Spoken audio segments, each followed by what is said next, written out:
India அண்டர்-19 world கப்பில் செமிஃபைனலுக்கு qualify ஆகிட்டாங்க. So India இது வரைக்கும் வேர்ல்ட் கப் அண்டர்-19 வேர்ல்ட் கப்பில் விளாண்ட எல்லா மேட்ச்லேயும், அதாவது 5 மேட்ச் நடந்திருக்கு, 5 மேட்ச்லேயுமே ஜெயிச்சிருக்காங்க. குரூப்பில் 3 மேட்ச் அண்டு இப்போ சூப்பர் 6ல் 2 மேட்சையும் ஜெயிச்சிட்டாங்க. ஸோ செமிஃபைனலுக்கு குவாலிஃபை ஆகிட்டாங்க. நேபாளோட இன்றைக்கி மேட்ச் நடந்துச்சு. ஃபஸ்ட்டு 3 விக்கெட்டு சீக்கிரமே விழுந்துருச்சு. நேபாள் பவுலர்ஸ் செமையாக போட்டாங்க அப்படின்னு தான் சொல்லணும். அதுக்கப்புறம் வந்த கேப்டன் உதய் சாகரன் அண்டு சச்சின் தாஸ்.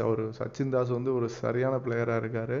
அவர் ஃப்யூச்சரில் ஒரு மிகப்பெரிய பிளேயராக வருவார். மிடில் ஆர்டரில் சூப்பர் பேட்ஸ்மேனாக வருவார்னு எதிர்பார்க்குறோம். நல்லா விளாட்றாரு, ஹார்ட் ஹிட்டரு. இன்னிங்ஸையும் நல்லா பேஸ் பண்ணி விளாட்றாரு. இன்றைக்கி ஒரு முக்கியமான சுச்சுவேஷனில் ஒரு 100 போட்டு டீமை காப்பாற்றிருக்காரு. 2 பேரும் 100 அடிச்சிருந்தாங்க. உதய் சாகரன் கேப்டனும் 100 அடிச்சிருந்தார். ஸோ 297 ரன் அடித்தாங்க. நேபாளில் 150 ரன்னுக்கெலாம் ஆல் அவுட் பண்ணிட்டாங்க. ஸோ இந்தியா செமிஃபைனலுக்கு குவாலிஃபை ஆச்சு. வேர்ல்ட் கப் ஃபைனலில் ஜெயிப்போமான்னு பார்ப்போம். இந்தியா தான் ஜெயிக்கல. இந்தியா அண்டர்-19 டீமாவை ஜெயிக்கலான்னு பார்ப்போம். Subscribe to the channel. Like பண்ணுங்கள், ஷேர் பண்ணுங்கள்.